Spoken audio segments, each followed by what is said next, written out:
हूँ अमरेंद्र उपाध्याय। कल TV live पर एक गंभीर चर्चा हुई। उस गंभीर चर्चा में मैंने भी हिस्सा लिया। आइए देखते हैं उस चर्चा की महत्वपूर्ण अंश सवाल। मोदी जी की मुश्किलें कम होने का नाम नहीं ले रही हैं दोस्तों। संसद से लेकर सुप्रीम कोर्ट तक मोदी जी की सरकार जो है उस पर सवाल उठ रहे हैं। मणिपुर पर चुप्पी साधे रखना अब मोदी जी की सत्ता और उनकी छवि दोनों के लिए घातक साबित हो रहा है। ये बात मैं इसलिए कह रहा हूं क्योंकि आज सुप्रीम कोर्ट में मणिपुर की पीड़ित महिलाओं पर सुनवाई में खुद सरकार ने स्वीकार किया है कि पीड़िताओं तक सरकारी टीम अब तक पहुंच नहीं सकी है। यानी सरकार जो हालात संभालने का दावा कर रही है, जिस तरह मोदी जी ने संसद के बाहर 36 सेकंड में मणिपुर पर अपना गुस्सा और दुख दोनों प्रकट करते हुए दोषियों को कहा था कि दोषियों को बख्शा नहीं जाएगा, उसे अब उनकी सरकार ही झुठला रही है। क्योंकि जब पीड़ित महिलाओं तक ही सरकार नहीं पहुंच पाई तो दोषियों को कब और कैसे सजा होगी, यह बड़ा सवाल है। आइए जरा इस मामले की सुप्रीम कोर्ट तक पहुंचने की क्रोनोलॉजी को समझ लेते हैं। दरअसल 19 जुलाई को एक वीडियो सोशल मीडिया पर वायरल होता है जिसमें दो महिलाओं के साथ भीड़ में, जो भीड़ है वो घृणित दुराचार कर रही है। भीड़ उसको यहां हम बयान नहीं करना चाहते हैं, आप लोग देख चुके हैं, उस पर कई सारी बातें हो चुकी हैं। मणिपुर की घटना, दो महिलाओं को भीड़ ने क्या कुछ किया, ये आप सब देख चुके हैं।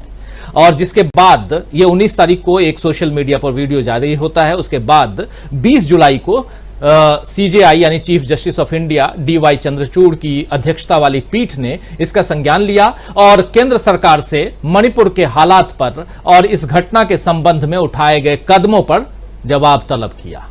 इस पीठ ने, जो पीठ गठित हुई, उस पीठ में मुख्य न्यायाधीश डीवाई चंद्रचूड़ के अलावा जस्टिस जेबी पारदीवाला और जस्टिस मनोज मिश्रा शामिल हैं। जिसके बाद 28 जुलाई को यानी आज से ठीक 2 दिन पहले केंद्रीय गृह सचिव अजय कुमार भल्ला की तरफ से एक हलफनामा दाखिल किया गया और उस हलफनामे में सरकार ने कहा है कि 4 मई जैसी घटनाओं की पुनरावृत्ति रोकने के लिए पर्याप्त कदम उठाए गए हैं और ऐसे मामलों को सीधे मणिपुर के पुलिस महानिदेशक यानी डीजी पुलिस जो हैं वो देखेंगे।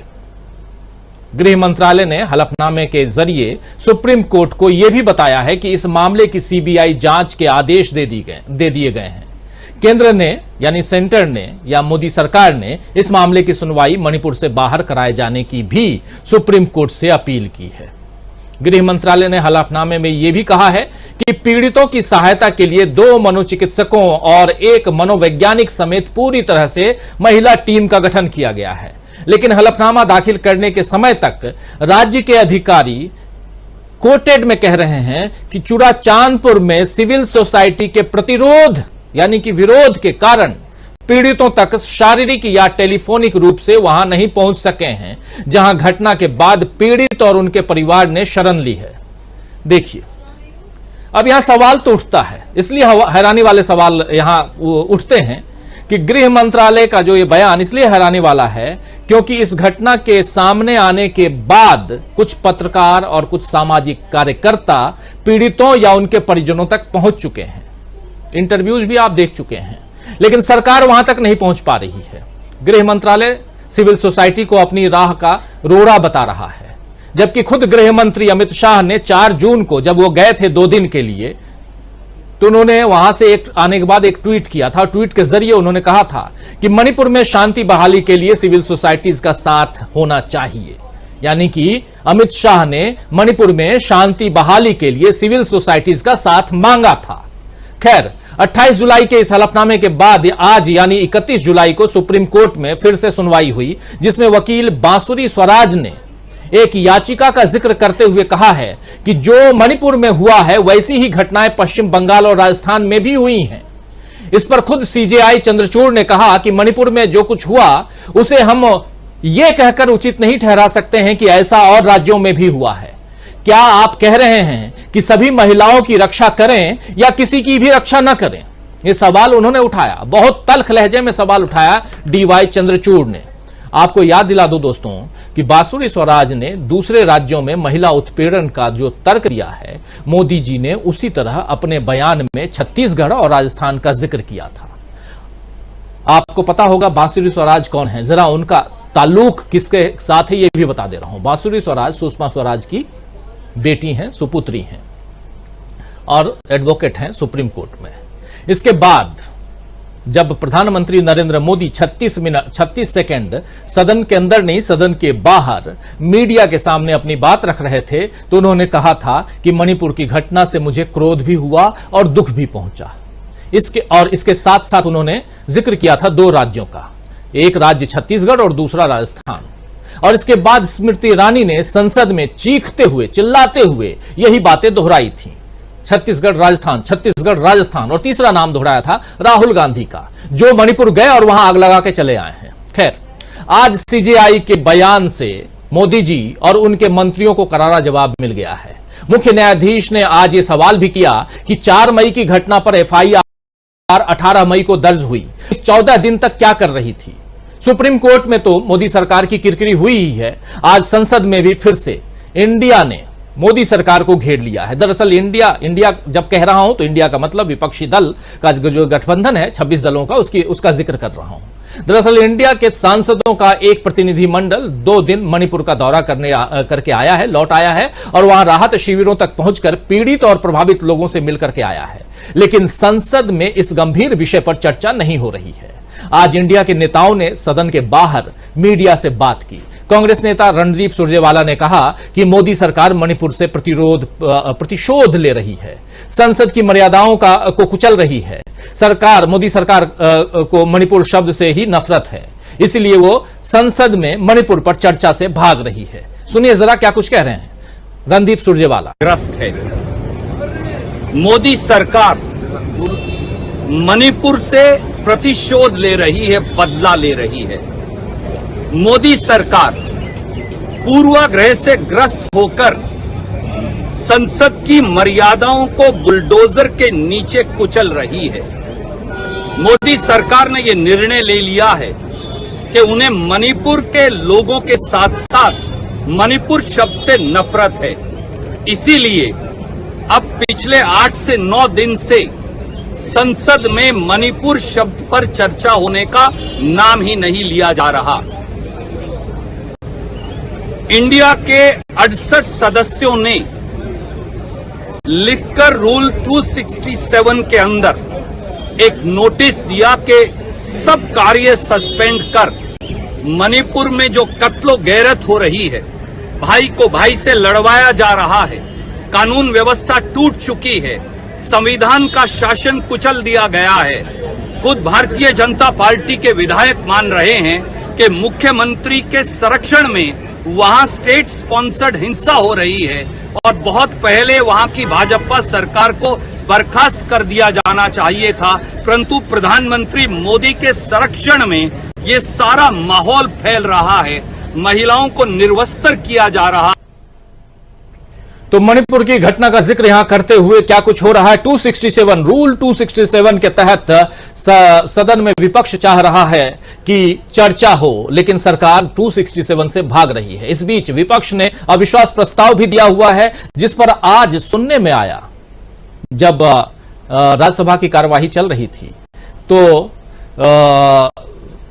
साहब जो हैं यानी जगदीप धनखड़ साहब, इन्होंने कहा कि 8 और 9 तारीख को इस पर चर्चा होगी, ऐसा सुनिश्चित किया गया है। देखते हैं 8 और 9 तारीख को क्या होता है, अभी समय है इसमें अविश्वास प्रस्ताव पे। लेकिन सदन में जो बातें हुई हैं, जो 267 पे जो विपक्ष सरकार से मांग कर रहा है कि इस पर चर्चा हो मणिपुर को लेकर के, जिस पर सुप्रीम कोर्ट भी नाराज है, तल्ख टिप्पणी कर रहा है, एक तरह से लताड़ लगाई है सुप्रीम कोर्ट ने, लेकिन दूसरी तरफ सरकार जो है वो अपनी बात पर अपने ढंग से, अपने विचार से, अपने तरीके से आगे बढ़ते हुए दिखाई दे रही है। सरकार के ही कुछ मंत्री जो हैं वो बाहर आकर के, सदन के बाहर आकर के साफ साफ आरोप लगा रहे हैं विपक्ष के ऊपर कि विपक्ष अभी तक मणिपुर पर बात करने के लिए तैयार नहीं है। अब किसकी बात मानी जाए, इसके लिए आपको कुछ करने की जरूरत नहीं है। इन लोगों के बयान तो हम सुना ही रहे हैं दोस्तों, लेकिन आप कुछ मत कीजिए। आप सदन के जो कुछ हो रहा है, आप संसद टीवी या डीबी लाइव को, उस समय लाइव हम लोग करते हैं, उसको देख लिया कीजिए, आपको सब पता चल जाएगा। इन लोगों की बयानबाजियों से बाहर निकल करके आपको सच्चाई पता चलेगी कि अंदर में हो क्या रहा है। खैर, सुन लेते हैं मंत्री महोदया क्या कह रही है, निर्मला सीतारमण जी। आज आपने राज्यसभा में देखा है कि जब बार बार अब तक ये कहा जाता था कि सरकार डिबेट करने के लिए, चर्चा करने के लिए तैयार नहीं है, आज सुबह बिजनेस में लिस्टिंग हुआ सप्लीमेंट्री में, और उस लिस्टिंग में 176 के तहत मणिपुर के ऊपर चर्चा होगा और दोपहर होगा। लीडर ऑफ द हाउस भी इसमें एग्रीड है, और जब चर्चा शुरू करने के समय आया, जो विपक्ष आज तक मणिपुर के अलावा कुछ और बात करने के लिए तैयार नहीं था, इस डिस्कशन में भाग लेने के लिए तैयार नहीं है।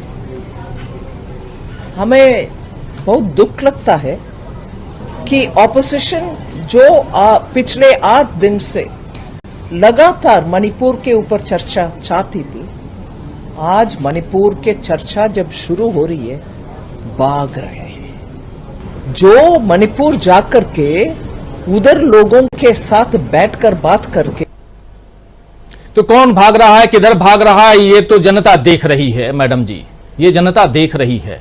सरकार से विपक्ष चाह रहा है कि 267 के तहत आप चर्चा करवाइए, लेकिन आप 267 के तहत चर्चा नहीं करवाना चाह रही हैं। बात की शुरुआत यहीं से होती है। खैर, जनप्रतिनिधि वहां सदन के अंदर रहते हैं और वो अपनी बात रख रहे हैं। देश की जनता समझदार है, वो समझ रही है इस देश में बेटियों की हालत मोदी राज में कैसी हो चुकी है। इसका एक ताजा उदाहरण भी सामने आया है।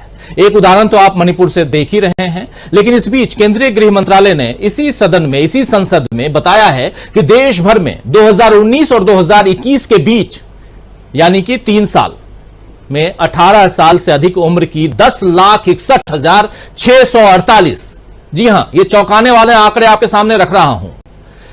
2019, 2020, 2021 ये 3 साल में 10,61,648 महिलाएं जिनकी उम्र 18 साल से ज्यादा है, और 18 साल से कम उम्र की 2,51,430 लड़कियां लापता हो गई हैं।